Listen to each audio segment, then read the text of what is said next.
ഹരി ഓം. ദശകം 17, ശ്ലോകം 8.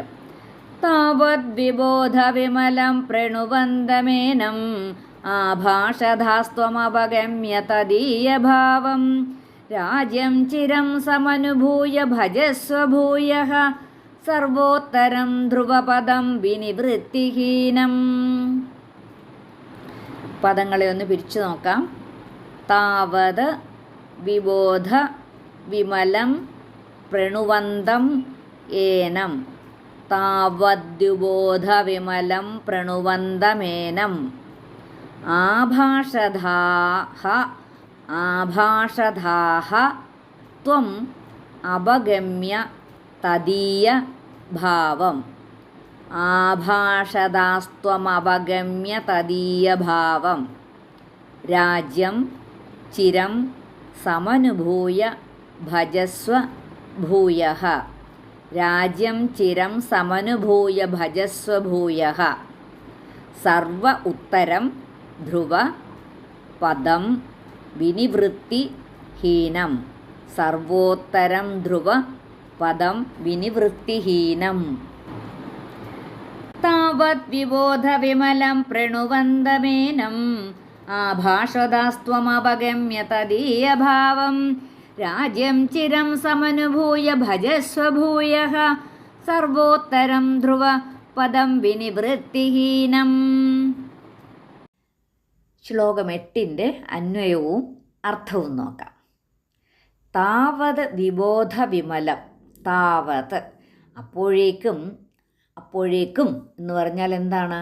ആ ഭഗവാൻ എപ്പോഴാണോ ആ ശംഖു കൊണ്ട് ആ ബാലൻ്റെ മുഖത്ത് സ്പർശിച്ചുവോ അപ്പോഴേക്കും എപ്പോഴാണോ തടവിക്കഴിഞ്ഞത് അപ്പോഴേക്കും ആ വിശിഷ്ടമായ ബോധത്താൽ അല്ലെങ്കിൽ ജ്ഞാനത്താൽ മനോമാലിന്യമെല്ലാം അകന്നവനുമായി. അപ്പോൾ എപ്പോഴാണ് മനോമാലിന്യം അകന്നത്? ആ ഭഗവാൻ ആ കുഞ്ഞിൻ്റെ മുഖത്ത് മെല്ലെ തടവിയപ്പോഴേക്ക്. അതുവരെ ഇങ്ങനെ സ്തബ്ധനായിട്ട് നിൽക്കുകയായിരുന്നു. ഭഗവാനെ കണ്ട ആ ഒരു എന്തു പറയണമെന്നോ എന്ത് ചെയ്യണമെന്നോ അറിയാതെ ആ ഒരു കുറച്ച് നിമിഷത്തേക്ക് ഒന്നും ഇല്ലാണ്ട് ഇങ്ങനെ സ്തബ്ധനായിട്ട് നിൽക്കുന്ന ആ അവസരത്തിൽ ആ ഭഗവാൻ തടവിക്കഴിഞ്ഞപ്പോഴേക്കും ആ മനോമാലിന്യമെല്ലാം അകന്നിട്ട് ആ പ്രകർഷേണ സ്തുതിക്കുന്നവനായി, ധാരാളമായിട്ടും അസലായും സ്തുതിക്കുന്നവനായ അവനോട് അല്ലെങ്കിൽ ധ്രുവകുമാരനോട്. ആ ധ്രുവൻ്റെ സ്തുതി ഭാഗവതത്തിൽ 4-ാം സ്കന്ധത്തിൽ 9-ാം അധ്യായത്തിൽ പറയുന്നുണ്ട്. അത് വളരെ വിശേഷപ്പെട്ട സ്തുതിയാണ് ധ്രുവസ്തുതി. അപ്പോൾ ആ ഭഗവാന്റെ സ്പർശനം ഏറ്റപ്പോഴാണ് അവന് വാക്കുകൾ വെളിയിലേക്ക് വന്നത്. അതുവരെ വാക്കുകൾ വെളിയിലേക്ക് വരുന്നില്ലായിരുന്നു. ആ കുഞ്ഞ് പഠിച്ചിട്ടില്ലാത്ത കുട്ടിയാണ്. അക്ഷരങ്ങളോ ഒന്നും പഠിച്ചിട്ടില്ലാത്ത കുട്ടിയാണ്. അക്ഷരം എന്ന് പറഞ്ഞാൽ എന്താ? ക്ഷയമല്ലാത്തത്, നശിക്കാത്തത്. പക്ഷെ അവന് അക്ഷരം തന്നെ കിട്ടി. എന്താണ്? ആ ഭഗവാൻ ക്ഷയിക്കാത്ത ആ ഭഗവാനെ തന്നെ അവന് കിട്ടി. അവൻ അക്ഷരം തന്നെ കിട്ടി. ആ ഭഗവാന്റെ ഒരു ആ ദർശനത്താൽ അവൻ വിചാരിച്ചതിലും അതിനപ്പുറവും കിട്ടി. അപ്പോൾ തദീയ ഭാവം അവഗമ്യ ത്വം ആഭാഷധാഃ. അപ്പോൾ അങ്ങനെ ആ സ്തുതിക്കുന്നവനായ ധ്രുവകുമാരനോട് അവൻ്റെ അന്തർഗതം മനസ്സിലാക്കിയിട്ട്, അതാണ് തദീയ ഭാവം അവഗമ്യ ത്വം ആഭാഷധാഃ. അന്തർഗതം മനസ്സിലാക്കിയിട്ട് അവിടുന്ന് അരുളി ചെയ്തുവല്ലോ. എന്താണ് അരുളി ചെയ്തത്? ധ്രുവ, അല്ലയോ ധ്രുവ, ചിരം രാജ്യം സമനുഭൂയ. വളരെ കാലം രാജത്വത്തെ നന്നായി അനുഭവിച്ചിട്ട് ഭൂയഃ പിന്നെ സർവോത്തരം വിനിവൃത്തിഹീനം പദം ഭജസ്വ. പിന്നെ എല്ലാ സ്ഥാനങ്ങളെക്കാളും മികച്ചതും പുനരാവൃത്തിയില്ലാത്തതുമായ ആ സ്ഥാനത്തെ നീ പ്രാപിച്ചുകൊള്ളുക. എന്തോന്നാണ് പുനരാവൃത്തിയില്ലാത്ത ആ സ്ഥാനം? അതാണ് ആ ധ്രുവപദം എന്ന് പറയുന്നത്.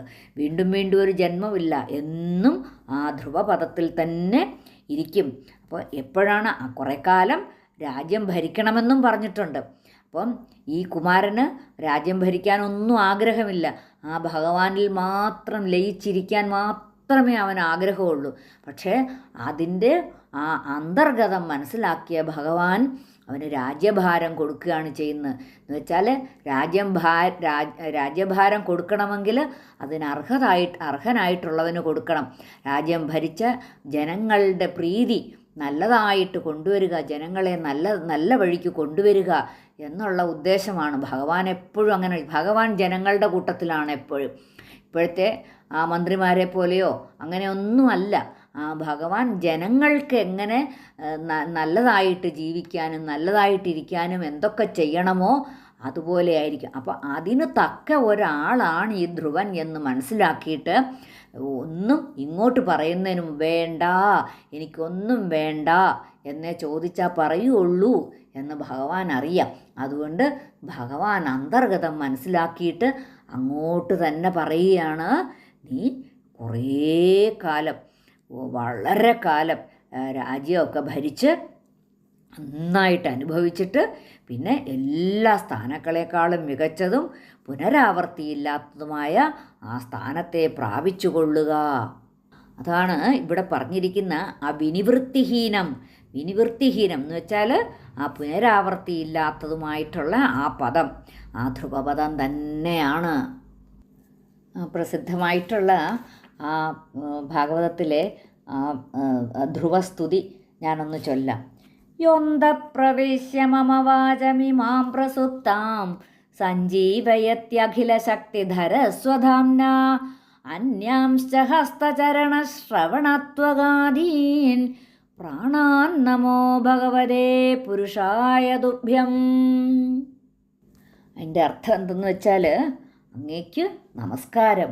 അങ്ങ് എൻ്റെ ഉള്ളിൽ പ്രവേശിച്ചപ്പോഴാണ് എനിക്ക് ഈ വാക്കുകൾ കിട്ടിയത്. അത് ഉറങ്ങിക്കിടക്കുകയായിരുന്നു. ആ ഉറങ്ങിക്കിടന്നിരുന്ന വാക്കുകളെല്ലാം അങ്ങ് ഉണർത്തി വിട്ടു. അത് അങ്ങേക്ക് മാത്രമേ സാധിക്കുകയുള്ളൂ.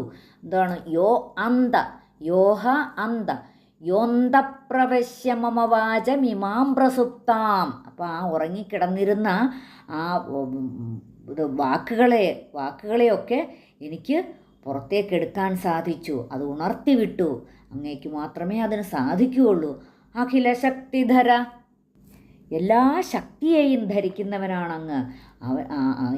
എനിക്കറിയാം, ഭഗവാൻ മാത്രമേ എല്ലാ ശക്തിയെയും ധരിക്കുന്നവനായിട്ടുള്ളൂ. അതെനിക്കറിയാം. അതാണ് സഞ്ജീവയത്യഖില ശക്തിധരസ്വധാംന. എനിക്കങ്ങനെ അറിയാം, ഭഗവാന് മാത്രമേ അതിന് സാധിക്കുകയുള്ളൂ. ആ മാഹാത്മ്യം കൊണ്ടാണ് എനിക്ക് വാക്കു മാത്രമല്ല,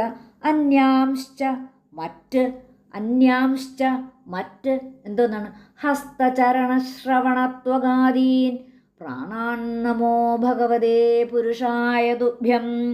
മറ്റ് എന്തോന്നാണ്, ഹസ്തചരണശ്രവണത്വഗാദീൻ, എൻ്റെ കൈകൾ, എൻ്റെ പാദങ്ങൾ, എൻ്റെ ചെവി, എൻ്റെ ത്വക്ക് എല്ലാം ഇതാ പ്രകാശമാനമായിരിക്കുന്നു. എല്ലാ ഇന്ദ്രിയങ്ങളെയും പ്രവർത്തിക്കുന്നത് അങ്ങയുടെ ആ ഒരു ശക്തി ഒന്നുകൊണ്ട് മാത്രമാണ്. ആ പ്രാണൻ, നമ്മുടെ പ്രാണൻ എന്ന് പറയുന്നതും ആ ഭഗവാന്റെ ശക്തി ഒന്നുകൊണ്ട് മാത്രമാണ്. അപാനവായു, പ്രാണവായു, അകത്തേക്കെടുക്കുന്നതും പുറത്തേക്ക് വിടുന്നതും എല്ലാം ആ ഭഗവാൻ ഒരാൾ മാത്രം വിചാരിച്ചാലേ എല്ലാ കാര്യങ്ങളും സാധിക്കുകയുള്ളൂ. ആ ഭഗവാന്റെ ഒരു ശക്തി അത്രത്തോളം ഉണ്ടെന്നാണ് ഈ കൊച്ചു കുഞ്ഞ് ഈ പ്രാർത്ഥനയിലൂടെ പറയുന്നത്.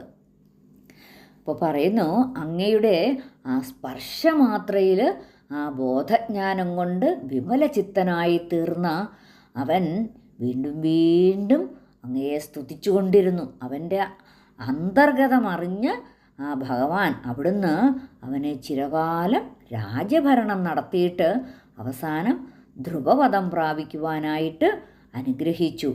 അതോ പുനരാവർത്തിഹീനമായിരിക്കുന്ന ആ പരമപദമാണ് ധ്രുവപദം. അതാണല്ലോ ഭഗവാനെ അങ്ങ് ധ്രുവന് കൊടുത്തത് എന്ന് ഭട്ടതിരിപ്പാട് പറയുകയാണ്. താവത് വിബോധ വിമലം പ്രണുവന്തമേനം ആഭാഷധാസ്ത്വമപഗമ്യ തദീയഭാവം രാജ്യം ചിരം സമനുഭൂയ ഭജസ്വ ഭൂയഃ സർവോത്തരം ധ്രുവ പദം വിനിവൃത്തിഹീനം.